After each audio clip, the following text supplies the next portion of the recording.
अज़ीज़ दोस्तों, कुरान मजीद ने कहा है व बिल वालिदैन एहसाना, अपने वालिदैन के साथ एहसान करो। अपने वालिदैन के साथ एहसान वाला, नेकी वाला रवैया इख्तियार करो। इस आया मुक़द्दसा पर बहुत सारे लोगों ने बहुत कुछ कहा है, लेकिन अल्लामा सैयद महमूद आलूसी उंदलसी रहमतुल्लाह अलैह ने फरमाया मोबाइल फ़ोन साइलेंट कर दें।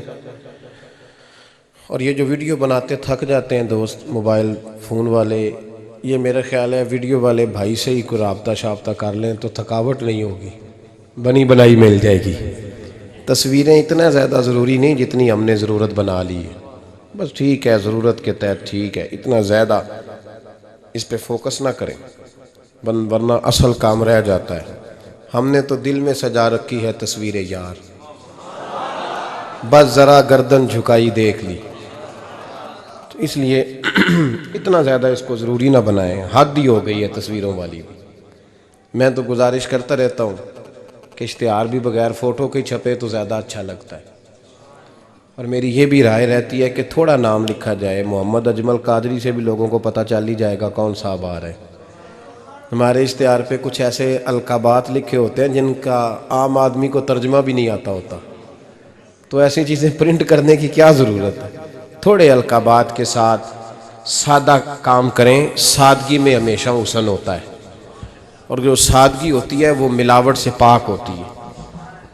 अल्लाह ताला आपको बेहतरीन, बस बैठ जाएं अपनी जगह पे भाई, तशरीफ़ रखें सारे संगी, और मेरी तरफ तवज्जो करें। बच्चा कोई उठे तो उसे प्यार से बिठा दें। मैं ज़रा ठंडी ठंडी तकरीर करने वाला हूँ, तो चलो असर करे ना करे सुन तो ले मेरी फरियाद। नहीं है दाद का तालिब ये बंदा आज़ाद। और सुभान अल्लाह भी सिर्फ आपने अल्लाह की रज़ा के लिए कहनी है, ये भी याद रखें। कभी किसी मौलवी, नात खां और किसी की तवज्जो करके सुभान अल्लाह ना कहें, वरना आपको सवाब नहीं होगा, सिर्फ अल्लाह की रज़ा के लिए। और मेरे लिए ये भी काफ़ी है कि आप चुप करके भी सुने तो मुझे उसका भी बड़ा फ़ायदा है। सुनना बहरहाल आपके लिए बेहतर है, उस पर ज़रूर सुने। मैं छोटा आदमी हूँ, लेकिन कुछ बातों से बड़ा परेशान हो जाता हूँ।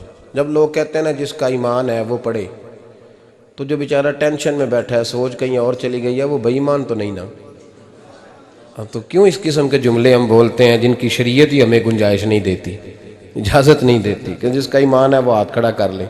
तो जिसने ताज़ा बाईपास कराया दिल का, वो हाथ खड़ा करेगा तो मर जाएगा बेचारा, उसको हुक्म है कि वो नीचे रखे। ये जज्बा है, ज़रूर होना चाहिए। हाथ खड़े दिए ही अल्लाह रसूल ने अपने लिए हैं तो होना ज़रूर चाहिए, लेकिन इसको इतना फ़र्ज़ नहीं समझना चाहिए माहौल में बहुत ज़्यादा। और एक और बड़ा इशू है हमारी महफ़िलों में, वो नोट फेंकने का है। क्या ज़रूरत है, नजराने का ये स्टाइल नहीं, ना ये काम करें। मिलाद की महफ़िल में आके भी गरीब आदमी परेशान रहता है, वो कहता मेरे को दत्थी होंदी तो मैं भी अगे बहिंदा, लिहाजा पीछे बवो लोग के दत्थी जो कोई नहीं। इसलिए मिलाद की महफ़िलों में भी जो 50,000 रुपया देता है उसकी सदारत होती है, इसका कोई मतलब नहीं। ये जो स्टेज है ना जिस पे आप लोग हमें देख रहे हैं, तो मेरे जैसे लोग आ गए हैं तो ख़राबी हुई है, वरना तो ये पीर मेरे अली शाह का स्टेज है, वरना जो मुहद्दिस आज़म मौलाना सरदार अहमद साहब का स्टेज है। इस पे तो जो जिसका दिल आता है वो कहता जा रहा है, कोई पता ही नहीं कोई क्या बोल रहा है और कौन किसका कलाम पढ़ रहा है। कोई उसने तहकीक नहीं कराई कि ये पढ़ने वाला था भी कि नहीं, कोई पता ही नहीं। बड़े बड़े शुअरा, मौलाना हसन रज़ा साहब जैसे लोग नात लिखते थे तो पहले चेक कराते थे कि ठीक है कि नहीं, अब पता ही कोई नहीं। ये बड़ा संजीदा स्टेज है, ये मियाँ शेर मोहम्मद शरकपुरी का स्टेज है, ये हज़रत अमीर मिल्लत का स्टेज है मेरे भाई, ये अल्लामा काज़मी का स्टेज है, और ये मेरे आला हज़रत फाज़िल बरेलवी के मानने वालों का स्टेज है। इसमें कोई ऐसी हरकत ना करें, और कभी भी महफ़िल को कमर्शियल ना बनाए। ज़िंदगी में याद रख लें, अल्लाह रसूल की बारगाह में भी जाना है। लोग आके शिकवा करते हैं फलाना मौलवी पैसे मांगता है, तो मैंने कहा वो इसलिए मांगता है कि आप देते हैं। आप मार्केट बंद कर दें तो बंदे सारे सही हो जाएंगे। ये मांगने वाले की गलती नहीं, ये रेट लगाने वालों की गलती है। जो चीज़ मार्केट में बिके ना वो बननी बंद हो जाती है। तो क्यों आप लोगों ने ऐसे लोग प्रमोट किए जिन्होंने नात बेची 10,000 की, तिलावत बेची 10,000 की, माज़अल्लाह तकरीर बेची, क्यों ऐसे लोग प्रमोट किए? करो मद है अहले दुवल रज़ा, पड़े इस बला में मेरी बला, मैं गदा हूँ अपने करीम का और मेरा दीन पारा है ना नहीं, और ये याद रख लो ज़िंदगी में, इसकी को थोड़ी और कम कर दें जी, अल्लाह आपको जज़ा दे, बरकत दे। ये भी याद रख लें कि गर्दन को झुका देता है खैरात का पत्थर, जहां में मांगने वालों के सर कभी ऊंचे नहीं होते। सर उसी का ऊंचा होता है जो देने का आदी होता है। जो कशकोले तलब दराज करके रखते हैं उनके भी कभी सर ऊंचे हुए हैं। वो किसी ने कहा था, मुझे बाद लोग फ़ोन करते हैं, कहते हैं साहब आपका रेट, तो मैं कहता हूँ तो को दिता ही नहीं जाना, तो क्यों आप ऐसी बात करते हो भाई, हम बड़े कीमती लोग हैं, क्यों हमारा आप रेट लगाते हो। ये शेर सुन लें, ये शेर आपको फ़ायदा देगा, अगर याद हो गया तो बड़ा नफ़ा देगा। ये आरज़ुए करम और मैं आपसे करूं, ये आरज़ुए करम और मैं आपसे करूं, ये भीख उसको दीजिए जिसका खुदा ना हो। तो जिसको बेहिसाब मिल रहा हो उसको क्या ज़रूरत है हाथ फैलाने की। ये भीख उसको दीजिए जिसका, एक तरफ नारा लगता है कौन देता है देने को, दूजे पासों आने ने दिया जे 20,000, और जालमा उन पे आंदा है नबी पाक को लेने ने। नजराना कोई तोहफा दे तो लेना सुन्नत है, लेकिन ये जो स्टाइल है ना कि तय करना, और पहले माड़े बंदे दी पहुंचते महफल भी कोई नहीं रह गई, वो भी आंदा कमेटी निकलेगी तो जलसा करांगे, एडा महंगा जलसा, उसकी पहुंच में तो महफल भी कोई नहीं। गरीब आदमी तो अब तरस गया है नात सुनने को भी, इसलिए कि इसका भी रेट है। बाज आए इस चीज़ से। हमारा आला हज़रत फाज़िल बरेलवी रहमतुल्लाह अलैह तेल लेने चले गए दुकान पे, दुकानदार को बोतल दी तेल वाली, भर के दे दो। उसने भर के दी तो आला हज़रत ने फरमाया कितने पैसे। उसने कहा जी वैसे तो 5 आने की है, आप हमारे आलिम दीन है, आप 3 आने दे दें। आला हज़रत ने पूरे 5 दिए, फरमाया तो पूरे रख, मैं अहमद रज़ा हूँ, मैं अपना इल्म 2 आने का नहीं बेचा करता, तूने मेरा 2 आने रेट लगाया, आप आलिम है तो 2 छोड़ दें। इसलिए संजीदगी पैदा करें यार, कोई ज़रूरी नहीं, कोई सुनता है तो ठीक है, नहीं सुनता तब भी ठीक है। जिनकी पढ़ रहे हो वो तो सुन रहे हैं कि नहीं, ये काफ़ी नहीं कि जिनकी पढ़ रहे हो वो सुन रहे हैं। इसलिए मेहरबानी फरमाएं, इस माहौल को खासा संजीदा करें, इस पर ख़ास मेहनत करें। इसलिए नहीं कह रहा बनाने के लिए, मस्जिद में बैठा हूँ बावुज़ू हूँ, मेरा दिल नहीं मानता जब मैं स्टेज पे आऊँ तो कोई बंदा नारा लगाए। क्यों भाई, कुछ ज़रूरी है? बूढ़ा आदमी बेचारा बीमार बैठा है और इशा का वक़्त का वो आया हुआ है, और नबी पाक सल्लल्लाहु अलैहि वसल्लम ने फरमाया सफ़ेद बालों की इज़्ज़त इसी तरह है जिस तरह तुमने अपने अल्लाह की इज़्ज़त की है। ये बुखारी मुस्लिम की हदीस है। फटाफट खड़े हो जाओ जी, पीर साहब आ गए थे। पीर साहब टाइम ना लाਉਂਦੇ हैं, क्यों ये काम करते हैं? कुछ भी नहीं होता, जो इज्जत करता है उसका पता होता है दिल से कर रहा है। बैठे रहने दे लोगों को, कोई फ़र्क नहीं। ये बड़ी खूबसूरती पैदा करें, आप माहौल को सही करें, आपके जलसे कई गुना ज़्यादा बड़े हो जाएंगे इंशाअल्लाह ताला। और मेरी आखिरी गुजारिश, तमहीदी बात कर रहा हूँ, वो ये है कि महफिलों की तरतीब लगाएं। जो कारी साहब ने इशा के फ़ौरन बाद तिलावत की, उन्होंने भी कुरान ही पढ़ा था, वो बेकायदा क्यों थी? फिर जो दोबारा 1.5 घंटे के बाद बाकायदा शुरू हो गई तो वो कुरान पाक नहीं था, कहते उन बाकायदा शुरू होने लगी है। क्या मतलब है इसका? बाकायदा महफिल इशा के बाद शुरू करें, टाइम दें, नात खां को वक़्त दें और दुआ का टाइम लिखें। आप मेरे पास कभी आए, हज़ारों का जलसा होता है हमारा, लेकिन हम 1.5 घंटे से ज़्यादा महफिल करना मुनासिब ही नहीं समझते। इसलिए कि अगर फजर सवेरे तंग हो जाए तो सारी रात जलसे का मकसद क्या हुआ? और मुख्तसर बात करेंगे खैरुल कलाम मा कल्ला वदल्ला, तो वो बड़ी बेहतरीन रहेगी। संजीदगी लाएं, ताकि जिस आदमी ने सवेरे काम पे जाना है वो 10 के आवे आके मैं चलना 8 बजे महफिल शुरू होनी है तो लोग 9:45 में थोड़े कोल होवांगा इंशाअल्लाह, ताकि बाकी का काम भी कर ले। ये माहौल, ये मैं गुजारिशात कर रहा हूँ, अपील कर रहा हूँ। चले अल्लाह करे मैं बेअमल आदमी हूँ, मेरी ज़ुबान से निकली बात किसी पे असर कर जाए। ये आप संजीदगी पैदा करके देखें, इंशाअल्लाह ये रश ज़्यादा हो जाएगा आपके पास और बरकत होगी इस बात की। वबिल वालिदैन एहसाना, वालिदैन के साथ एहसान करो। अल्लामा सैयद महमूद आलूसी अंदलसी रहमतुल्लाह अलैह साहिब तफसीर रूहुल मानी फरमाते हैं, आप फरमाते हैं अल्लाह करीम ने कहा वालिदैन के साथ एहसान करो। इसका तर्जुमा क्या है? आप फरमाते हैं इसका मतलब ये है कि जितनी कोई बंदा नेकी करे, अगर उसके मुताबिक नेकी कर दी जाए तो वो बदला होती है, और अगर थोड़ी बढ़ा के की जाए तो वो एहसान होती है। फरमाया रब करीम फरमाते हैं इस तरह करो, ज़रा सोच लो बचपन से लेकर आखिर तक, जहाँ तक तुम मौजूद हो, तुम्हारे माँ बाप ने तुम्हारे साथ क्या किया है। अगर उससे बढ़ा के करोगे तो इसका मतलब है तुमने एहसान किया है। माँ बाप जो होते हैं ना, ठंडी छाँव, मीठी जिंदगी। माँ अनपढ़ भी हो ना तो कम से कम यूनिवर्सिटी होती है, और बाप अगर बिल्कुल अंगूठा छाप भी हो ना, तो किसी कॉलेज में, मदरसे में, इदारे में ना पढ़ा हो, तो बेटे के हक में जिन चीज़ों की ज़रूरत होती है वो सारी अल्लाह बाप को अता करके भेजता है। माँ बाप को ना कुछ इल्म लदुनी अल्लाह देता है कि बच्चों के लिए कैसे आगे बढ़ना है।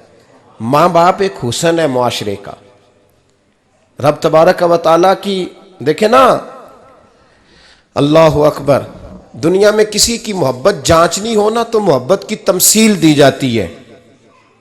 व तिलकल अमसालु नदरिबुहा लिन्नास, अल्लाह लोगों के समझने के लिए मिसालें बयान फरमाता है। अल्लाह तबारक व तआला ने जब अपना आप समझाना चाहा ना, तवज्जो है मेरी बात पर, जब मालिक ने अपना आप समझाना चाहा तो मेरे रब ने माँ बाप की मिसाल बयान फरमाई। रब्बिरहमहुमा कमा रब्बयानी सगीरा, या अल्लाह उन दोनों पे रहम फरमा। और ये लफ्ज़ रब यहाँ दो माने में आया है, उलमा बैठे। रब का माना होता है तदरीजन पालना का, या अल्लाह उन दोनों पे रहम फरमा जिन्होंने मुझे रब बन के पाला। यानी मतलब क्या, यहाँ रबूबियत का माना पालने के माने में, तदरीजन पालना। मेरे नबी पाक सल्लल्लाहु अलैहि वसल्लम ने फरमाया, अल्लाह तुमसे 70 माओं से ज्यादा मोहब्बत फरमाता है।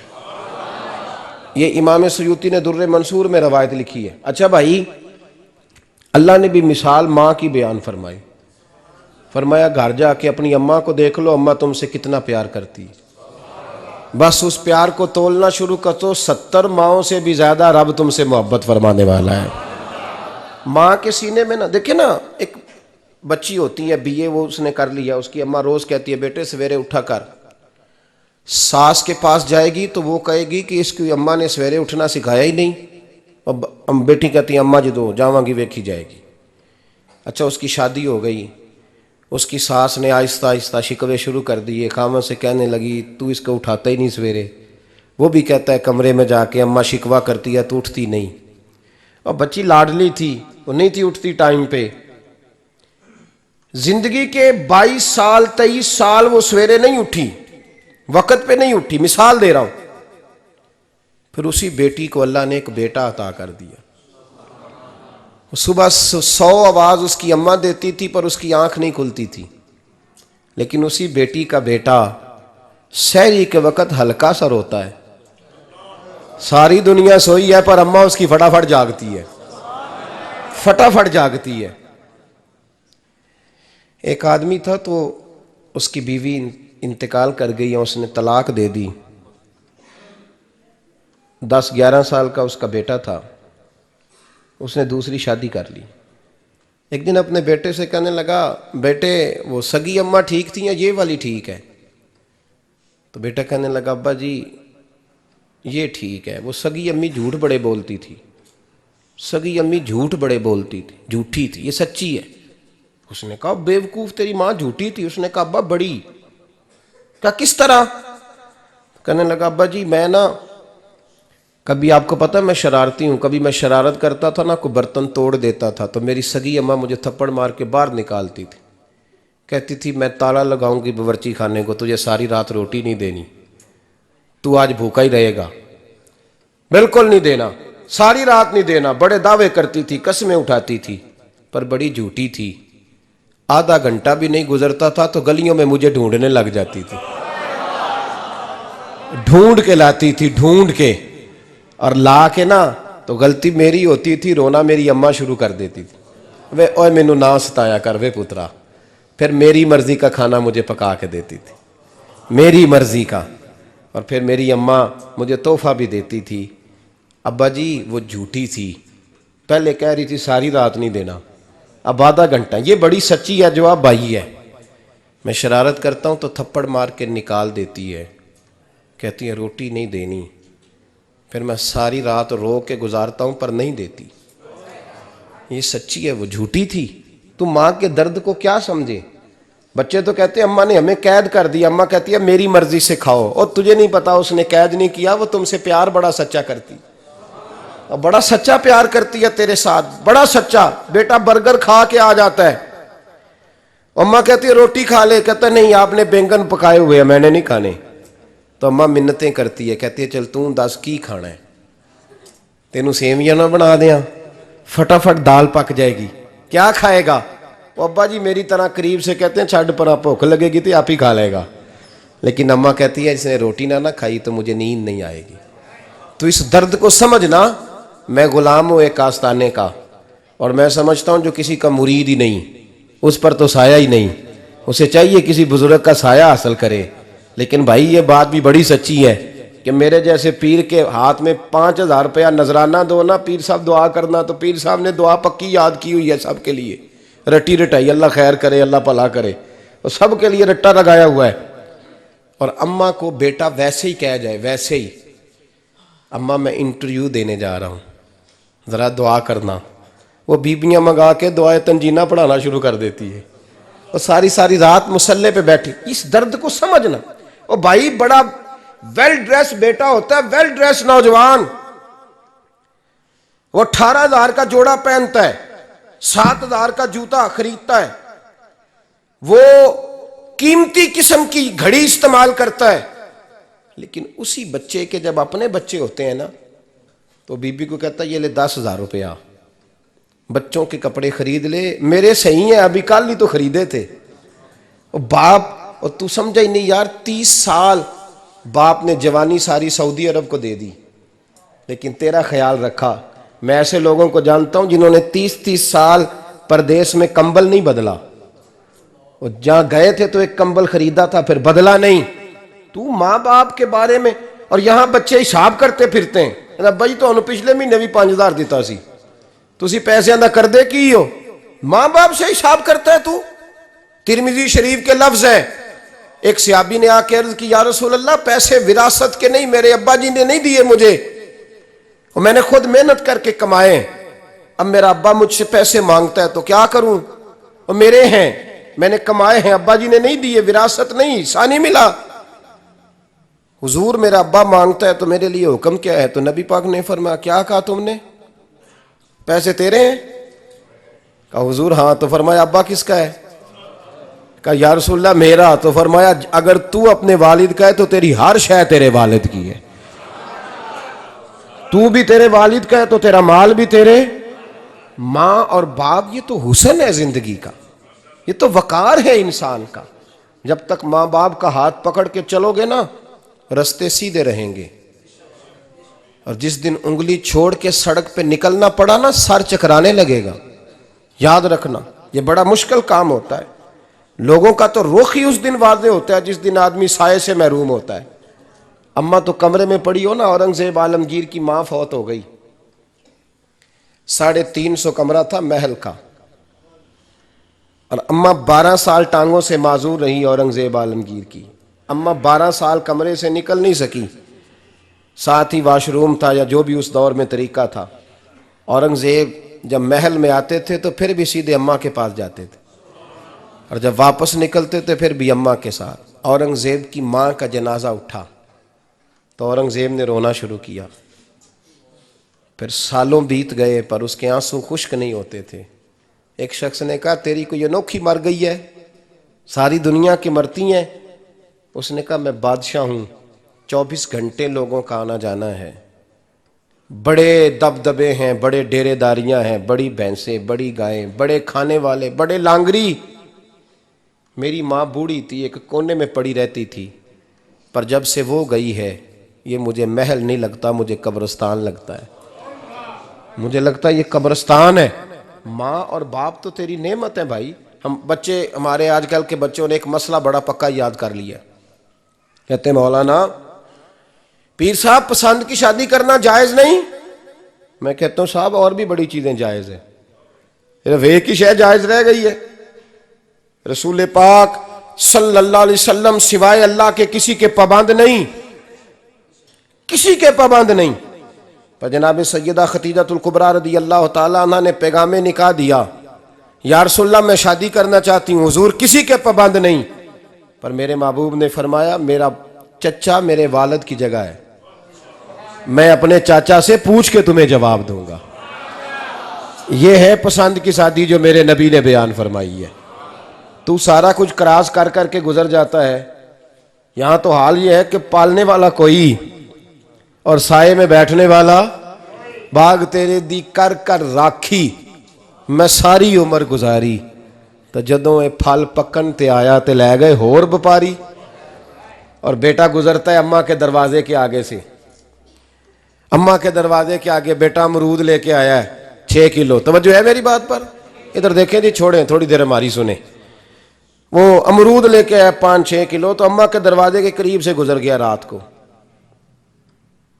तो कमाई खाने का टाइम आया ना, तो गुजर गया। तो वो वजीर आजम से डरता है ना, तो जाके बीबी से कहता है बीबी के हकूक देना भी रसूलुल्लाह की सुन्नत है। लेकिन ये क्या बात हुई, तूने बीवी और मां का मुकाबला शुरू करा दिया? समझ तो सही, ये तेरे लिए काबे की जगह है और तू बीवी के लिए काबे की जगह है। उसे भी समझना चाहिए, गौर करना चाहिए। 5 किलो अमरूद लेके तो मां के कमरे के करीब से गुजर गया है। बीबी को जाके कहता है चल आधा किलो अम्मा को भी दे आ, उसके कौन से दांत हैं। तो प्लेट में डाल के वो लाई है। तू समझा ही नहीं, तूने गौर ही नहीं किया। बंदा तो वो ठीक नहीं था, नेपोलियन। पर किसी ने उससे पूछा था बता जिंदगी में पैसे लेने का मजा कब आया? उसने कहा कि मुझे मजा तब आता था कि मैं अपनी सारी कमाई ला के अपनी अम्मा के हाथ पे रखता था, और फिर जब मैं अपनी माँ से थोड़ा थोड़ा खर्चा लेता था ना, थोड़ा थोड़ा, तवज्जो है मेरी बात पे? अम्मा जी 10 रुपए दे आज। कहते जब मैं थोड़ा थोड़ा खर्चा लेता था ना, तो मुझे यूं लगता था जैसे मैं बादशाह वक्त के सामने खड़ा हूं और वो खजाने का मुंह खोल खोल के मुझे देता जा रहा है। तो इस जायके को समझ तो सही भाई, तो इसको समझ तो सही भाई। याद रखें और गौर करें, माँ और बाप। और फिर ये भी सुन लें, नबी पाक सल्लल्लाहु ताला अलैहि वसल्लम ने माँ बाप के लिए फरमाया हुमा जन्नतुका व नारुक, यही तेरी जन्नत है और यही तेरे लिए जहन्नम है।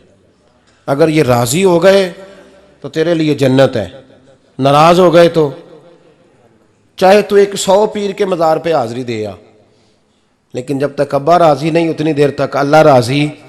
ये हदीस पाक है, हुजूर ने फरमाया जिसके वालिद राजी उसका अल्लाह राजी, और जिसका बाप नाराज उसका अल्लाह। हाँ बेशक, अब ये हदीस है ना, तो सारे वली एक तरफ बैठ जाएं, कहें या अल्लाह बख्श दे मुरीद को। लेकिन अगर अब्बा कहे या अल्लाह ना माफ़ करना, तो अल्लाह उन औलिया की नहीं मानता, वालिद की मानता है। इसलिए बुल्ले शाह आसमानी उड्डदियां पढ़ना है, जेड़ा घर बैठा उन्होंने पढ़िया ही नहीं। भाई याद रखो, माँ बाप से प्यार करो, इनकी खिदमत करो, इनके पास बैठा करो, और माँ बाप को टाइम दें, वक़्त दें, चंद घड़ियाँ उनके पास बैठें। आप यकीन करें, अब्बा जी से आप मशवरा कर लें, सिर्फ मशवरा, मर्जी बेशक अपनी करें, लेकिन उस मशवरे में आपको इतना साया मिलेगा कि ज़िंदगी में कभी नाकामी नहीं होगी। पर असी सज्जन दी मन्नी, अब्बे दी नहीं मन्नी। वो फटे पे जो नलायक हमारी तरह का बैठा है उससे मशवरा लेना है, वालिद से नहीं लेना। बाप के पास बैठें, उससे मशवरा लें। मेरे अब्बा जी किसान थे। मैंने अपनी ज़िंदगी में ढेरों चीज़ें अपने बाप से सीखी हैं, दर्जनों चीज़ें सीखी हैं। मेरे वालिद बड़े खुददार थे, मिजाज में अजीब सी खुददारी थी। कोई बंदा कभी हाल पूछ लेता था ना कि हालात किस तरह के हैं, तो फरमाते थे भाई अगर बताना हुआ तो अपने अल्लाह को बताऊंगा। अल्हम्दुलिल्लाह बड़ा फजल है, मैंने उनके हाथों पे हमेशा छाले देखे, हमेशा छाले, लेकिन उनका हाथ कभी किसी दुनियादार के सामने फैलता हुआ नहीं देखा। लोग मुझे कहते हैं आप किस पीर साहब के साहबजादे हैं, तो मैं कहता हूँ मैं उस पीर का साहबजादा हूँ जिसने मेहनत करके हलाल की कमाई खाई सारी जिंदगी। ये लोग पीर नहीं होते, ये मुर्शिद नहीं होते, और मैंने दर्जनों चीज़ें सीखी उनसे। तो सीखने तो बैठ, तुझे हज़ारों चीज़ें मिलेंगी। भाई अपनी ज़िंदगी में माँ बाप की तरफ देखो, सबसे ज़रूरी काम है इन्हें वक़्त दो। अम्मा के ओ भाई बड़ा मुश्किल है दुनियादारों से तारीफ़ कराना, तो अम्मा दे कोल ते आवी 2 मिनट राती बईए ना आखी अम्मा पैर कटे ना रजाई जो तेरे घुट छड़ा, तो अम्मा कहती जा मेरा पुत्र थकिया आया तू सो जाके। मैं कदों काम लगी सा, मैं कदों हल वाहन डई सा, जा सो जा जाके। बस ये कार्रवाई है। तूने 2 मिनट के लिए कह दिया, सवेरे पूरे मोहल्ले में तेरी अम्मा कहेगी अल्लाह मेरे पुत्र वर्गा पुत्र सारिਆਂ ਨੂੰ दे। राती आउंदा है तो मैनू घुट के सौंदा है, अल्लाह घुटिया कोई नहीं सोया भी कार्रवाई पाई सू, लेकिन वो सबको बताती है। तो भाई इतनी कीमती चीज और तू छोड़ के मैं कभी जलसे से देर से आता था ना, अब तो जाता नहीं ज्यादा जगहों पे। कोशिश करता हूँ कि चलो माहौल के मुताबिक, थोड़ा खुश्क आदमी हूँ तो हर जगह सेट नहीं हो पाता, इसलिए कम जाता हूँ। तो कभी रात को आते थे ना देर से, मेरी अम्मा जी शुगर की मरीज़ थी, तो मैं छोटे भाई को फ़ोन करता था कि अम्मा जी सो गए, कहते सो गए।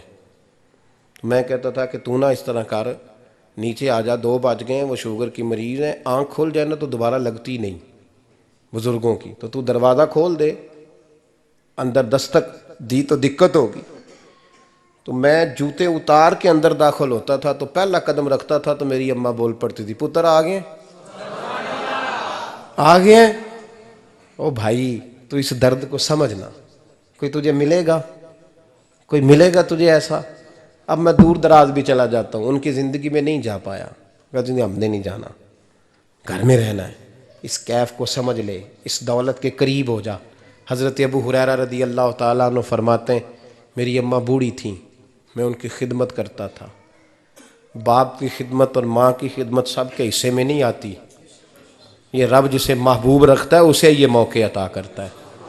खुश नसीब है जिसे बूढ़ा बाप मिले और वो नौकरी करे, खुश किस्मत है जिसको बीमार माँ मिले और वो नौकरी करे। हज़रत अबू हुरैरा फरमाते मेरी अम्मा बूढ़ी थी, तो उनका मैदा कमज़ोर हो गया था, तो मैं उठा के पखाना पेशाब करता था तो कई दफ़ा मेरे ऊपर कर देती थी। ये हज़रत इब्न जौज़ी अलैहिर्रहमान ने इसको लिखा है। फरमाते हैं मेरे दिल में ख्याल आता था कि मैं बड़ा खिदमत गुजार हूँ अपनी माँ का। एक दिन मैं हज़रत उमर के पास बैठा था उनके दौरे खिलाफत में, तो एक शख्स आ गया। उस शख्स ने आकर के कहा कि हज़रत उमर से हुजूर एक मसला पूछना है। फरमाया पूछो।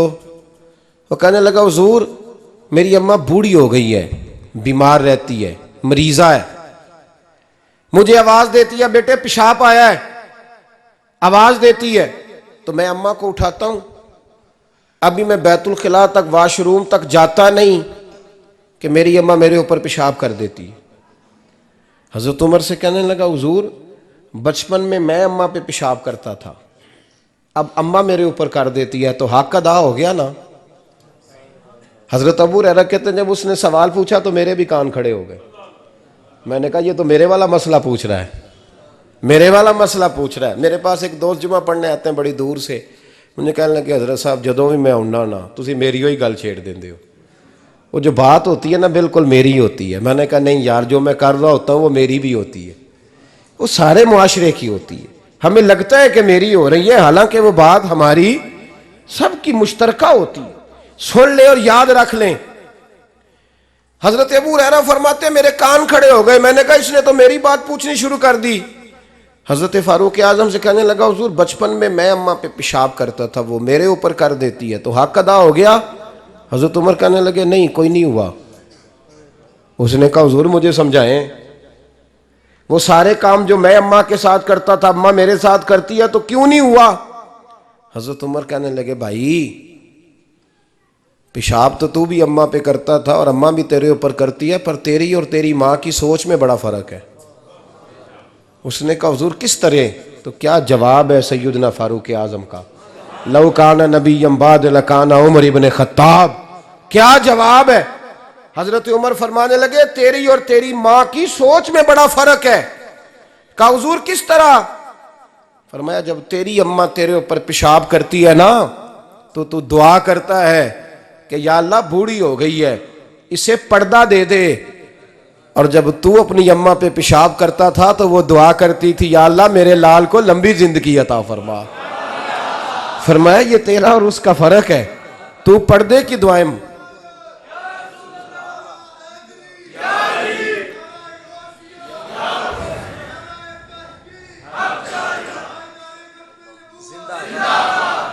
सुने अजीजों, कहा जब तेरी और तेरी माँ की सोच में, और नबी पाक सल्लल्लाहु अलैहि वसल्लम ने फरमाया है जितने भी गुनाह इंसान करता है ना, अल्लाह करीम सज़ा को रोक देता है, क़यामत में सज़ा देगा। और जो माँ बाप का नाफरमान है ना, उसको दुनिया में भी सज़ा मिलेगी।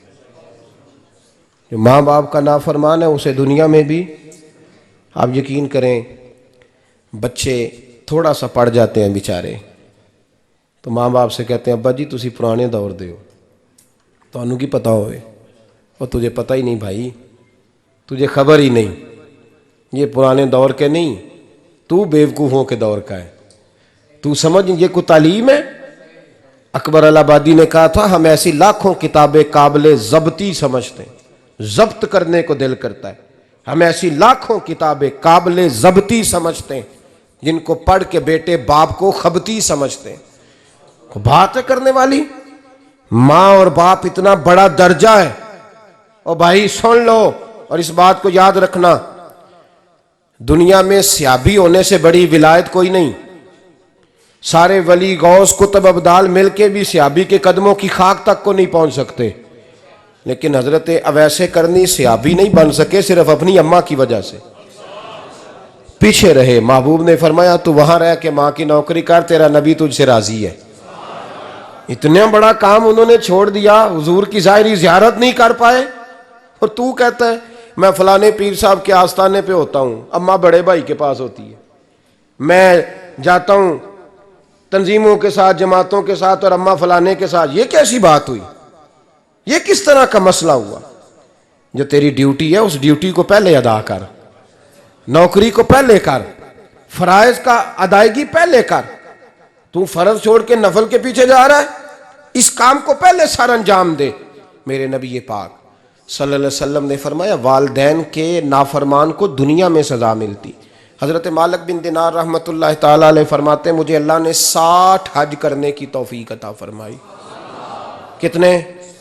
बोल के बताएं। जिस बंदे के पास इतने पैसे हों कि हज पे जा सके, आ सके, और जितने दिन रहना है घर वालों को खर्चा दे सके, उस पर हज करना फर्ज है। पता है आपको? उस पर हज करना, इसलिए बयान कर रहा हूं कि हज की दरखास्तें जा रही हैं। हम पता क्या कहते हैं? हम कहते हैं बच्चे बड़े होंगे, शादी करूंगा, फिर जाऊंगा। ये किसने फतवा दिया है? ये किससे आपने पूछा है?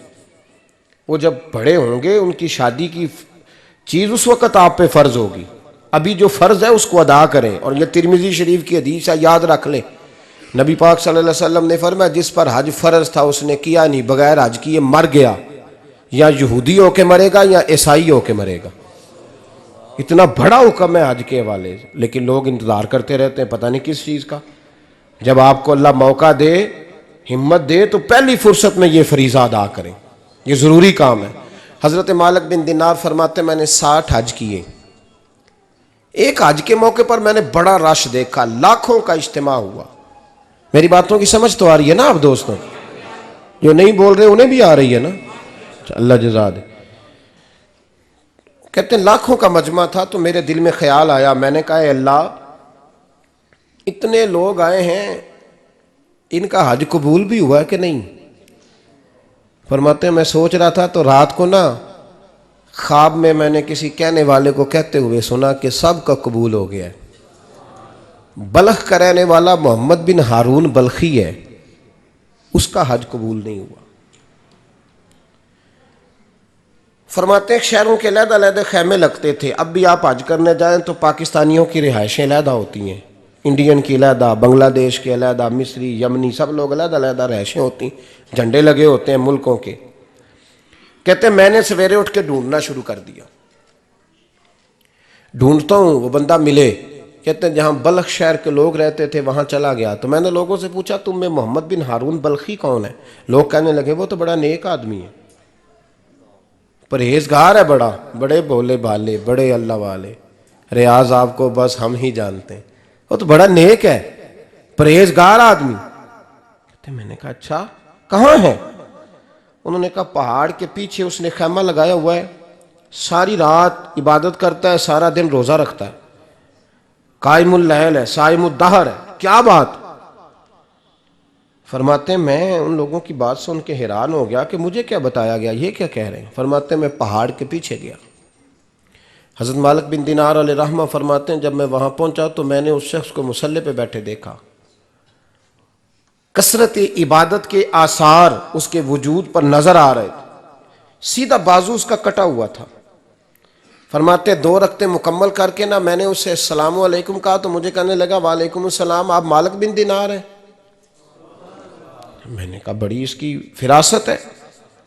फरमाते फिर उसने ठंडी सांस ली, कहने लगा आपको ख्वाब आई होगी कि मेरा हज कबूल नहीं हुआ। फरमाते हैं मुझ पर और बिजली गिरी कि क्या कह रहा। फरमाते मैंने कहा यार लोग भी तेरी तारीफ कर रहे हैं और तेरी बसीरत भी बड़ी है, तो ये माजरा क्या है? कहने लगा आप ना पूछें। ये कह के उसने रोना शुरू किया, देर तक रोता रहा। मैंने कहा नहीं यार तू बता। कहने लगा नहीं आप ना पूछें, आप नाराज होंगे। मैंने कहा मैं नहीं होता, तू बोल ना। कहने लगा हुजूर 24 साल हो गए मुझे हज करते हुए, 24वां हज है मेरा, और हर साल कोई अल्लाह का वली आके बताता है कि जा चला जा तेरा कोई नहीं कबूल हुआ। बेपरवाही वेख सज्जन दी, जिथे किसे दी पेश ना जावे, उन्हें ताजा वाले दर दर रोले ते मंगतियां तख्त बिठावे। आजम किसे नू घर आ मिलदा ही कोई काबे ओ खाली आवे। कहते हैं उसने मुझे कहा हुजूर 24वां हज है, हर साल कोई बताता है। मैंने कहा तेरी गलती। कहने लगा मैं अपनी माँ का नाफरमान। मैंने कहा वाकया क्या हुआ? कहने लगा हजरत अल्लाह ने मुझे दौलत दी, माल दिया, ज़मीनें दी, तो मैं अय्याश हो गया। आप यकीन करें अल्लाह लोगों को माल देता है तो वो समझते हैं मेरी चालाकी से आया है, मैं तेज़ बड़ा था इसलिए आया है। नाफरमान होते हैं। लेकिन जो रब लेना जानता है, देना जानता है, वो लेना भी। वारस शाह मान करी ना वारसा दा, रब बेवारसा करके मार दई। लोग बड़े स्मार्ट बन जाते हैं, उनकी गुफ्तगू में बड़ा तकब्बुर होता है, उनके निगाहों के अंदाज में बड़े, वो कहते हैं ओहो सब लोग बेवकूफ़ हैं, सिर्फ मैं सियाना हूँ, काम जो सही चल रहा है। ओ भाई 1 मिनट लगता है इंसान को बादशाह से फ़कीर होने में। एक इमाम मालिक रहमतुल्लाह अलैह बैठे थे तो हारून रशीद आपसे कहने लगा इमाम अबू मालिक से, हजरत बताएं इस वक्त अल्लाह क्या कर रहा है? आप फरमाने लगे यार तू बड़े मोटे दिमाग का है, किस तरह के सवाल पूछता है? बादशाह था ना। कहा नहीं आप बताएं। तो इमाम मालिक फरमाने लगे तू तख्त पे बैठ के सवाल पूछता रहता है और मैं नीचे बैठ के जवाब देता रहता हूँ, नीचे आ फिर बताता हूँ। उसने कहा जनाब बताएं। फरमाने लगे तू सवाली है ना, तो तू नीचे बैठ और मैं ऊपर बैठता हूँ। क्या जनाब आ जाए। हारून रशीद नीचे आ गया, इमाम मालिक तख्त पे बैठ गए। फरमाने लगे अब बता क्या पूछ रहा था? कहने लगा हुजूर पूछा था अल्लाह इस वक्त क्या कर रहा है? फरमाने लगे रब इस वक्त तुझे समझा रहा है कि इस तख्त पे तकब्बुर न करना, 1 मिनट लगता है मैं तुझे उठा के मालिक को बिठा दिया करता हूँ, ये तुझे समझा रहा है, लिहाजा इस समझ पे कायम रहना, तकब्बुर न करना, 1 ही तो मिनट लगता है, ये तुझे समझा रहा है। तो वो शख्स कहने लगा मोहम्मद बिन हारून बल्खी इमाम मालिक बिन दिनार से कि हुजूर बड़ी दौलत थी तो मैं अय्याश हो गया था। रमज़ान का महीना था, अम्मा तंदूर में रोटियां लगा रही थी, मैं शराब पी के घर आ गया। हमारे यहाँ ये भी फैशन है ना, अब मेहंदी वाले दिन चौधरी साहब के डेरे पे जवान शराब पीते हैं तो पूछते हैं हाजी साहब आप तो हाजी भी हैं, तो डेरे पे मुंडे क्या करते रहे? कहते मैं डेरे तो था मैनू नहीं पता, वो कार लगे सन। हाजी साहब आपको सारा पता है और अल्लाह आपसे पूछ लेगा। यहाँ तो कोई आदमी चुप कर जाएगा आपके किलों की वजह से, लेकिन अर्श के मालिक को भी तो जवाब देना है कि नहीं? क्या तरीका है? देखे ना, कुल वाले दिन महफल और मेहंदी वाले दिन अल्लाह से सिर्फ दुखों का रिश्ता है, रसूलुल्लाह से सिर्फ गमों का रिश्ता है। अगर तूने ढोल ढमक्का शोर शराबा किया है शादी वाले दिन, तो कुल वाले दिन भी बजा, तेरा पता चले, जनाजे पे भी बजा। क्या तमाशा है? मजहब सिर्फ रस्म है, जरूरत है, कोई मर गया तो कुरान पाक खोल लो, बाकी जो मर्जी करो। हज भी कीती जांदे हो, लहू भी पीती जांदे हो, खो के माल यतीमां दा भेज मसीती जांदे हो, फट दिलां दे सींदे नहीं, टोपियां सीती जांदे हो, नफ्स ते छुरी फेर दे नहीं, बकरे कीती जांदे हो, फर्ज भुलाई बैठे हो, नफला नीती जांदे हो, ओ दसो ते सही बुल्ले नू ए की कुछ कीती जांदे हो, ओ दसो ते सही बुल्ले शाह नू की कुछ कीती जांदे हो। कोई तरीका है? कोल शरीफ पे मौलवी साहब तशरीफ लाइएगा, अब्बा जी के कोल हैं, तो मैं तो कहता हूँ बजा ना बैंड बाजे वाला आज भी, तेरा पता चले कि ये दो दो काम कैसे होते हैं। तू किस तरह दो कश्तियों का, समझ नहीं आती बात की। मैं तो जाता ही नहीं बैंड बाजे वाली शादी पे, मैं कहता जिनको मर्दी पढ़ा लो ने कहा, हमसे नहीं दो दो काम होते, अल्लाह रोजी देने वाला है, एक ही करते हैं। दो रंगी छोड़ के यक रंग हो जा, सरासर मोम हो जा या संग हो जा, मौज करो। हम इस चक्कर में पड़ते ही नहीं, हम वो रास्ता ही छोड़ देते हैं जो हमारी तबीयत के मुताबिक नहीं होता, बस खत्म हो गई बात। इसलिए गौर करें और याद रखें इस बात को। इमाम मालिक बिन दिनार रहमतुल्लाह अलैह फरमाते हैं, मुझसे कहने लगा पैसे आए तो मैं अय्याश हो गया। रमज़ान का महीना था, असर के बाद मेरी अम्मा इफ्तारी की तैयारी कर रही थी, मैं गया, मैंने कहा शराब पी हुई, अम्मा रोटी दे, तो अम्मा कहने लगी शर्म कर, शर्म कर, रोज़ा रखा नहीं तो जिन्होंने रखा है उनका तो ख्याल कर। कहते अम्मा की बात का मुझे गुस्सा लगा। मैं कहा करता हूँ बदनसीब है वो बेटा जिसका बाप उससे बात करते हुए डरता है कि पता नहीं कहाँ से बोलेगा। बदनसीब नहीं वो बेटा जिसकी माँ उससे बात करते हुए सहम जाती है कि पता नहीं कौन सी बोली बोलेगा। बदनसीब नहीं कि माँ बाप भी जिससे खोल के बात ना कर सके। हजरत मालिक बिन दिनार से कहने लगा, अम्मा ने जब कहा ना शर्म कर, तो मुझे गुस्सा आया, मैंने माँ को थप्पड़ मारा और मेरी माँ जलते हुए तंदूर में गिरी। लोगों ने मुझे पकड़ के अंदर बंद कर दिया कमरे में। सारी रात मैं शोर सुनता रहा पर नशे में धुत रहा। सवेरे आंख खुली तो मेरी बीवी बैग बांध रही थी। मैंने कहा कहाँ जा रही हो? कहने लगी जो माँ का नहीं बना मेरा कैसे बनेगा। वो मैंने कहा मेरी अम्मा का, वो तो लोगों ने रात को ही दफन कर दी जनाजा पढ़ के। तड़प के कहने लगा मुझे क्यों नहीं बताया? तो कहते हैं लोग कहने लगे तेरी मरती हुई माँ कह गई थी इसे मेरा मुंह ना देखने देना, मेरे जनाजे के करीब ना आए। हज़रत मालिक बिन दिनार फरमाते हैं जब उसने ये बात सुनाई तो मैंने भी उसके मुंह पे थप्पड़ मारा। मैंने कहा तू इसी काबिल है। कहते हैं वो रोने लगा, हुजूर दुआ करे अल्लाह मुझसे राज़ी हो जाए। कहने लगा जब माँ की इंतकाल की खबर मिली तो मैंने कुल्हाड़ी लेके वो हाथ काट दिया जिससे माँ को मारा था। मैंने सारी जायदादें खिरात कर दी। 24 साल हो गए, 24 साल। सारी रात नमाज पढ़ता हूँ, रोज़ा रखता हूँ, हज करता हूँ, पर हर साल कोई आके कहता है जा दौड़ जा तेरा कोई नहीं कबूल हुआ। हुजूर दुआ करे मालिक राज़ी हो जाए। फरमाते मैं थप्पड़ मार के आ गया। मैंने कहा तुझसे राज़ी हो जाए इतने जालिम से? इमाम मालिक फरमाते हैं रात को आके सोया तो मुझे ख्वाब में रसूल पाक का दीदार हुआ। तो नबी पाक अलैहिस्सलाम ने फरमाया मालिक तू उसे मायूस क्यों कर आया है, अल्लाह तो बड़ा मेहरबान है। कहा हुजूर माँ के नाफरमान को माफ़ी कैसे मिलेगी? तो इमाम मालिक फरमाने लगे नबी करीम ने फरमाया जा उसे जाके बता दे तुझे क़यामत में तेरी माँ की वजह से बख्श दिया जाएगा। कहा हुजूर अम्मा की वजह से किस तरह? तो महबूब फरमाने लगे इसकी माँ क़यामत में इसके खिलाफ मुकदमा दायर करेगी रब करीम की अदालत में। ए अल्लाह मैंने 9 माह पेट में रखा, दर्द सह के इसे जना, जिगर का खून पिला के पाला और इसी ने मुझे कत्ल किया। रब करीम इसकी माँ का मुकदमा सुन के कहेगा उठाओ इसको दोज़ख में फेंको, इसने माँ जलाई थी इसे भी जलाओ। महबूब फरमाने लगे जब पकड़ करके मालिक उसको मोहम्मद बिन हारून को लोग ले जाएंगे ना जहन्नम की तरफ, अभी फरिश्ते घसीटेंगे ही तो पलट के फिर अम्मा की तरफ देखेगा और दूसरी दफा फिर घसीटेंगे तो पलट के देखेगा और तीसरी दफा फिर पलट के कहेगा अम्मा ये मुझे जलाने लगे, अम्मा ये जहन्नम में फेंकने लगे। मेरे हबीब फरमाने लगे वो जल के मरने वाली माँ वहाँ भी बोल पड़ेगी, कहेगी या अल्लाह चल मैंने माफ़ किया तू भी माफ़ कर दे। ऐ अल्लाह मैंने माफ़ किया तू भी माफ़ कर दे, अल्लाह तू माफ़ कर दे इसे, अल्लाह तू इससे दरगुजर फरमा, इसे माफ़ कर दे।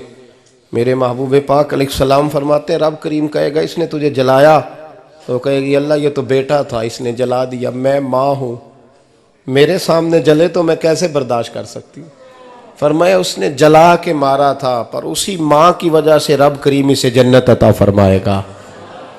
पलटा जा जाके माँ के पैरों में बैठ जा, सवेरे अनपढ़ बाप से दुआ कराया कर, जा बिल्कुल अंगूठा छाप बाप से सुबह दुआ कराया कर, देख रब करीम तेरे लिए रहमतों के दरवाजे खोल देगा। और आखिरी बात ये भी सुन ले, माँ बाप के इंतकाल के बाद रिश्ते ख़त्म नहीं होते। रिश्ते ख़त्म, क्या दुआ मांगते हो नमाज में? रब्बना इग़फिर ली।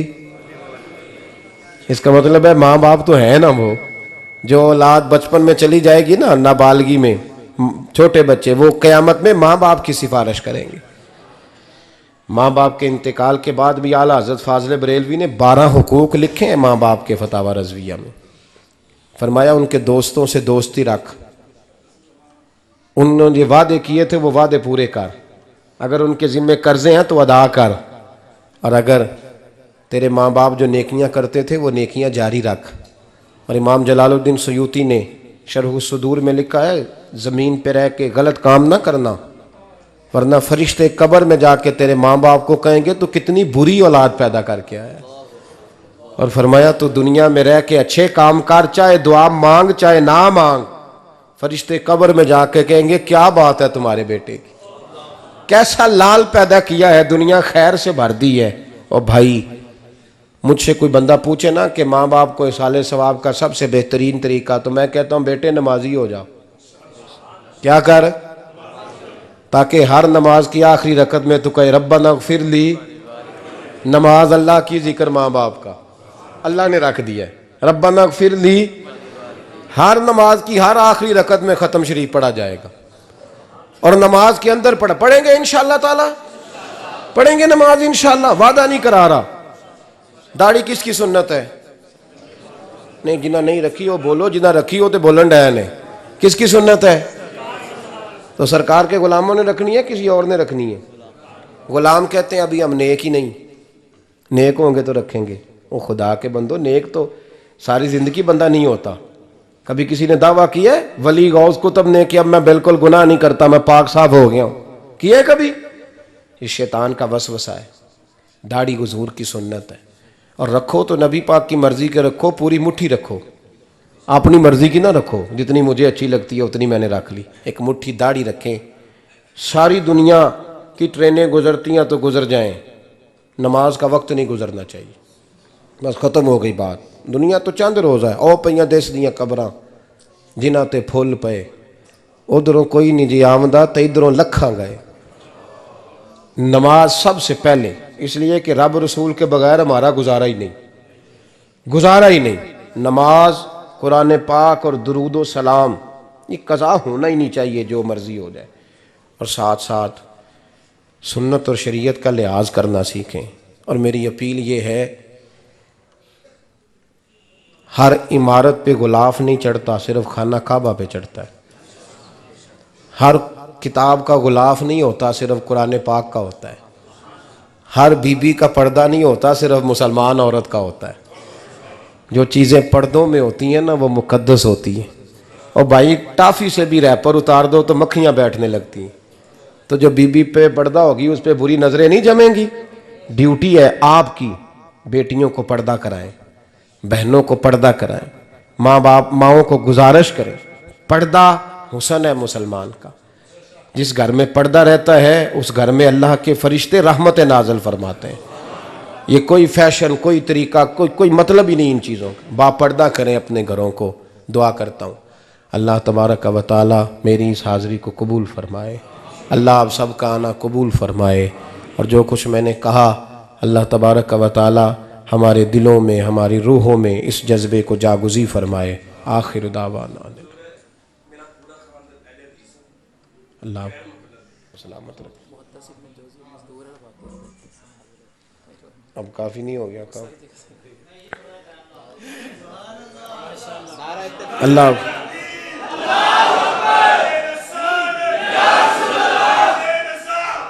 इंशाअल्लाह जारी रहेगा। लब्बैक या रसूल अल्लाह, बारक अल्लाह ताला। सुने जी, एक बात करने को सामने कहा है, मैं कर देता हूँ। मैं तकरीर भी इतनी करता हूँ 35-40 मिनट की, यहाँ तो कुछ ज़्यादा हो गई है मेरा ख्याल है। तो थोड़ी बात करने की कोशिश किया करता हूँ। चलो मेरी राय ये है कि खुराक थोड़ी हो तो हजम जल्दी हो जाती है। अरसलान साहब से मैंने कहा मेरा खाना ना पकाना, मेरा मौक़िफ़ ये है कि महफ़िलें सस्ती करनी चाहिए ताकि ज़्यादा होनी शुरू हो जाए। महंगी बड़ी हैं इसलिए मैं दस ना माड़ा बंदा तो हाथ ही नहीं ना पाता।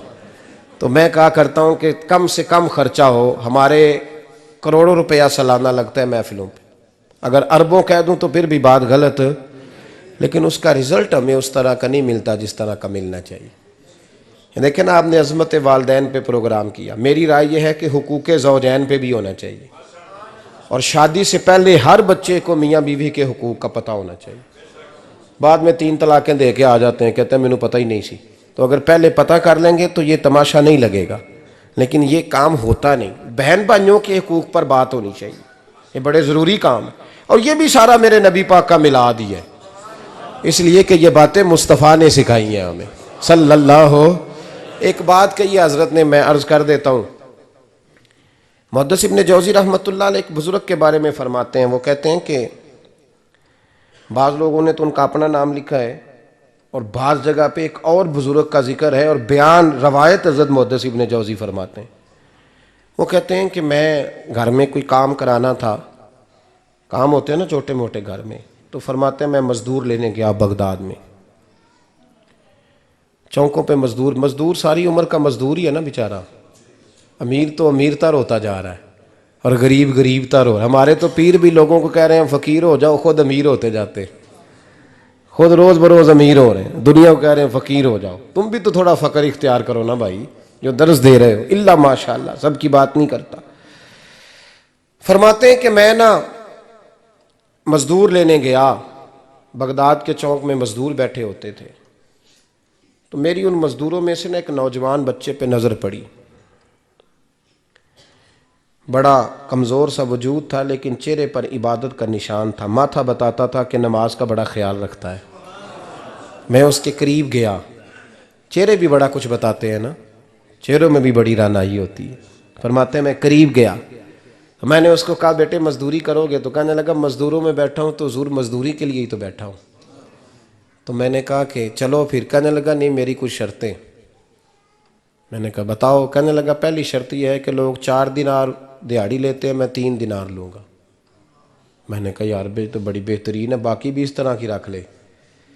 उसने कहा हुज़ूर दूसरी शर्त यह है कि मैं आपकी मुकम्मल बात मानूँगा, लेकिन जब अज़ान हो जाएगी फिर आपकी नहीं सुनूँगा। तीसरी बात उसने ये की कि हुजूर मैं आपके घर में काम करूँगा पर आपके किसी सवाल का जवाब नहीं दूँगा। कहते हैं मैंने कहा यार तू बड़ा अजीब है, शर्तें तो मालिकों की होती हैं। कहने लगा जी बहरहाल मैं शर्तें लगा के जाता हूँ। फरमाते हैं मैं उसे घर ले आया, काम मैंने उसको बताया, तो जो काम मज़दूर सारे दिन में करता है ना उसने 2 घंटे में ही कर दिया। हमारे मज़दूर सिगरेट पीने में भी तो आधा घंटा लगाते हैं ना, वो चाय पीने जाएं तो पौना घंटा वहाँ। उनको भी तो दयानतदारी करनी चाहिए कि नहीं करनी चाहिए? ने मुआहदा किया है ना जी, तो पूरा उतरना चाहिए ना। कहते 2 घंटे में। अब काम जब बंदा शुरू कराता है तो काम और निकल आता है। कहते काम मैंने उसको और बता दिया, वो करने लगा। उसने मिट्टी निकाल के रखी थी बाहर रास्ते में, तो अजान हो गई ज़ोर की। उसने वहीं कुदाल छोड़ी कई और चलने लगा। तो मेरा बेटा कहने लगा इसको ज़रा बराबर कर दो। कहने लगा चुप कर जा, तेरे बाप से बात हुई थी, जब अजान होती है तो मैं किसी और की नहीं सुनता, सिर्फ अल्लाह रसूल की सुनता हूँ। कहते हो मस्जिद चला गया, नमाज पढ़ के आया तो दोपहर का वक़्त था। मेरी बीबी कहने लगी इसको को खाना खा ले। कहते हमने कहा खाना खा लो, तो कहने लगा मैंने रोज़ा रखा हुआ, रमज़ान भी नहीं था, नफली रोज़ा रखा हुआ। फरमाते हैं शाम हुई, मैंने 3 दिनार दिए, तो मैंने कहा तेरा नाम क्या है? कहने लगा मैंने आपसे कहा था मैं किसी सवाल का जवाब नहीं दूंगा। तो वो चला गया। अगले दिन मैं फिर लेने गया उसे, काम कुछ और निकल आए, तो लोगों ने बताया वो सिर्फ हफ्ते वाले दिन आता है। मैंने कहा क्यों? कहने लगे जी वो कहता है मेरा हफ्ते का खर्चा 3 दिनार है, जब 3 दिनार कमा लेता हूँ तो बाकी सारा टाइम अल्लाह रसूल की जिक्र में गुजार दिया करता हूँ। फरमाते हैं जी अगले हफ्ते मैं फिर लेने गया, मैंने पूरा हफ्ता इंतज़ार किया कि काम उसी से कराना है। मैं जब गया तो मैंने कहा चलो, कहने लगा मेरी शर्तें याद है ना? और मैंने कहा याद है भाई साथ चल। फरमाते हैं काम कराया, 2-3 हफ्ते वो आता रहा। एक हफ्ते में गया तो लोगों ने कहा हुजूर आज नहीं आया। क्यों? कहने लगे बीमार हो गए। कहाँ घर है? कहने लगे बगदाद के कब्रिस्तान के पीछे जो कच्ची आबादी है उसमें रहता है।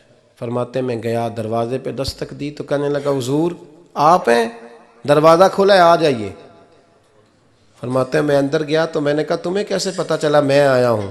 कहने लगा हुजूर अल्लाह वाले हो, आप नहीं आना था, वरना अमीर तो गरीबों का पता लेने कोई नहीं आते। कहते मैं करीब गया तो कहने लगा मैं आपका इंतज़ार कर रहा था, तेज़ बुखार है, तप रहा। जेब से कुछ पैसे निकाले, कहने लगा ये पैसे रख लें। एक अंगूठी निकाली, कहने लगा हुजूर आज रात को मेरा इंतकाल हो जाएगा, इन पैसों का कफन खरीद के सुबह जनाजा पढ़ के मुझे दफन कर देना, और जब दफन करो तो ये अंगूठी लेके असर के बाद हारून रशीद के पास जाना। आप उसे कहना मैंने मिलना है, पर वो आपको टाइम नहीं देगा। आप उसको आवाज़ दीजिएगा कि तेरी एक अमानत है मेरे पास, फिर वो आपसे मिलेगा तो अंगूठी दे दें, फिर आप मेरी तरफ से फारिग हैं।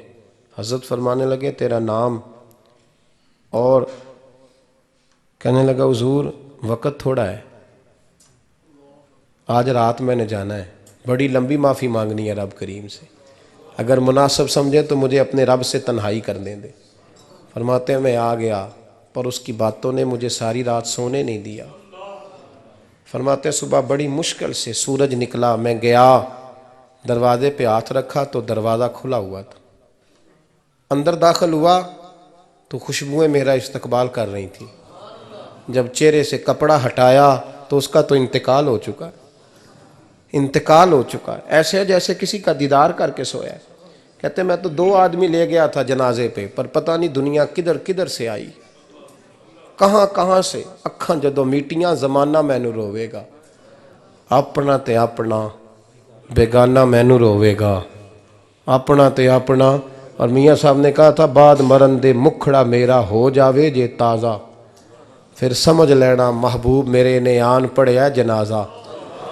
और किसी उर्दू के शायर ने कहा था मेरे मरने पे हर सू शोर मच जाएगा देखोगे, कि अल्लाह को मेरे मरने पे हर सू शोर मच जाएगा देखोगे, कहने अलविदा सरकार खुद तशरीफ लाएंगे।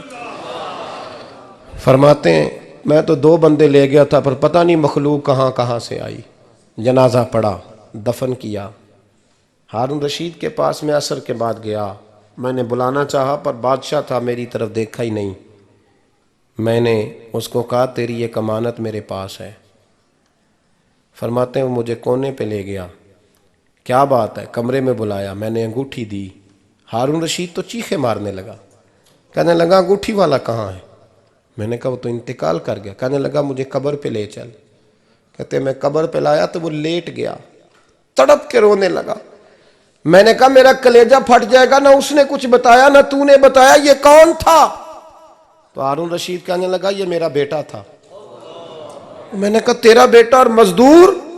कहने लगा हुजूर ये हजरत दाऊद ताई के पास बैठा करता था, उनका मुरीद था, मुझे रोज कहता था अब्बा तूने बड़ी दुनिया इकट्ठी कर ली है, मरते वक्त तुझसे टांगे समेटी नहीं जाएंगी, इतना हिसाब नहीं तू दे सकेगा। मैं इसको समझा देता, इसकी अम्मा समझा देती। ये रोज हमें कहता छोड़ दो, आ जाओ अल्लाह रसूल की बारगाह में झुक जाएं, हम समझ। एक दिन ये चला गया, कहने लगा फिर तुम्हारा रास्ता और है और मेरा रास्ता और है। ये सोने की अंगूठी गलती से इसके पास रह गई थी, गलती से हीरे की अंगूठी चली गई। कहने लगा देखो मेरे बेटे ने आज वो भी वापस कर दी है। फिर तड़प के कहने लगा हारून रशीद था तो ये मेरा बेटा, पर मेरा मुर्शद निकला, मेरा पीर निकला। भाई जिंदगी तो बड़ी थोड़ी है ना। बाबा साहब ने कहा था उठ फरीदा सुत्या, और दाढ़ी आ गया ही पूर, अग्गा नेड़े आ गया ही, पिछा रह गया ही दूर। उठ फरीदा सुत्या खलकत वेखन जा, मते कोई मिल जाई बख्शिया ते तू भी बख्शिया जा। उठ फरीदा सुत्या झाड़ू दे मसीत, तू सुते रब जागदा तेरी डाडे नाल परीत। मेरा रब हमें भी अपनी बारगाह में कबूल फरमाए। आखिर दावाना अनिल हम्दुलिल्लाह। मुस्तफा जिसकी रंगत से रंगे रंगे गए, जिसकी रंगत से रंगे रंगे गए, उस चमक वाले रंगत पे लाखों सलाम। मुस्तफ़ा जाने रहमत पे लाखों सलाम। शमाए बज़ में हिदायत पे लाखों सलाम। गौसे आज़म इमाम तो कावनों का, गौसे आज़म इमाम तो कावनों का, जलवाए शान कुदरत पे लाखों सलाम। जिनका मिंबर बनी गर्दने औलिया, जिनका मिंबर बनी गर्दने औलिया, उस कदम की करामत पे लाखों सलाम। मुस्तफ़ा जाने रहमत पे लाखों सलाम। शमाए बज़ में हिदायत पे लाखों। काश महशर में जब उनकी आमद हो, उन बेजे सब उनकी शौकत पे लाखों सलाम। मुस्तफ़ा जाने रहमत पे लाखों सलाम। अस्सलाम खुदा के लाडले और प्यारे रसूल, और ये सलामे आज जाना ओ कबूल। एक दफ़ा सूरह फातिहा, 3 दफ़ा सूरह इखलास, अव्वल आखिर दुरूद पाक पढ़े। अल्लाहुम्मा सल्ली अला मुहम्मद अल्हम्दुलिल्लाह।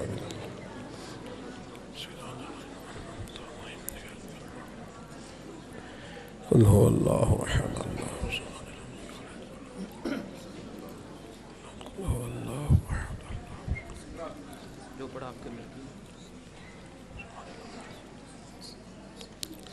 अल्लाहुम्मा सल्ली अला सय्यदिना व मौलाना मुहम्मदिन मअदनिल जूद वल करम व आलिहि व बारिक व सल्लिम। रब्बना आतिना फिद दुनिया हसनतम व फिल आखिरति हसनतम व क़िना अज़ाबन नार। मौला जो कलिमात खैर पढ़े इस महफिल पाक में, जो ज़िक्र अज़कार हुआ, अपनी बारगाह नाज में कबूल फरमा। तेरे प्यारे हबीब सैयद आलम सल्लल्लाहु अलैहि वसल्लम की बारगाह आली मर्तबत में पेश करते हैं, अपने फ़ज़ल से कबूल फरमा। हुज़ूर अलैहिस्सलाम के वालिदैन तय्यबैन, आपके अबा व अजदाद, तमाम अंबिया किराम, तमाम सहाबा, तमाम अहले बैत, ताबीन, तबा ताबीन, उलमा, मुहद्दिसीन, मुफस्सिरीन, आइम्मा मुज्तहिदीन, सलासल तरीक़त के बुज़ुर्गान दीन। अल्लाह जितने मुसलमान साहिब ईमान आज तक दुनिया से गए, सब की बख्शिश मग़फ़िरत फरमा। बिलखुसूस अरसलान साहब के वालिद गिरामी और ख़ानदान के दीगर तमाम बुज़ुर्गों की अरवाह को इसाले सवाब है, अपने फ़ज़ल से कबूल फरमा। अल्लाह कब्रों को रोशन फरमा, उनकी आखिरत की मंजिलें आसान फरमा। नबी पाक अलैहिस्सलाम की शफ़ाअत कुबरा उन्हें नसीब फरमा। ऐ अल्लाह क़यामत की सख्तियों से उन्हें महफूज फरमा, आखिरत की सारी इज़्ज़तें नेमतें उन्हें अता फरमा। ऐ अल्लाह हम सब के उठे हुए हाथ और झुके हुए सर उनके हक़ में कबूल फरमा, उनसे दरगुज़र वाला मामला फरमा, माफ़ी और बख्शिश वाला मामला फरमा। ऐ अल्लाह इस पूरे ख़ानदान को बरकतें, रहमतें, सादतें अता फरमा, हम सब के गुनाहों को माफ़ फरमा, हमारी गलतियों से दरगुज़र फरमा, हमें इल्म नाफ़े की तौफ़ीक अता फरमा दे, अमल साले की तौफ़ीक अता कर।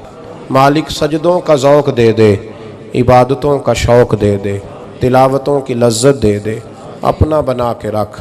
अपने महबूब की ग़ुलामी नसीब फरमा। मुझे सोच दे, मुझे साज दे और नीम शब का नियाज दे। दमे सजदा खुद को मैं तोड़ दूँ, मुझे ऐसा ज़ौक़ नमाज दे। मैं तेरी बहार का फूल हूँ, मैं खिला भी हूँ तो तेरे लिए। मुझे मेरी शाख से तोड़ ले, मुझे अपनी जुल्फ़ का नाज दे। तड़पने फड़कने की तौफीक दे, दिले मुर्तज़ा सोज़े सिद्दीक दे। ए अल्लाह आलम इस्लाम के हक़ में रहमत के फ़ैसले फ़रमा। बर्मा के मजबूरों की मदद फरमा, कश्मीर और फ़लस्तीन के मज़लूमों की मदद फरमा।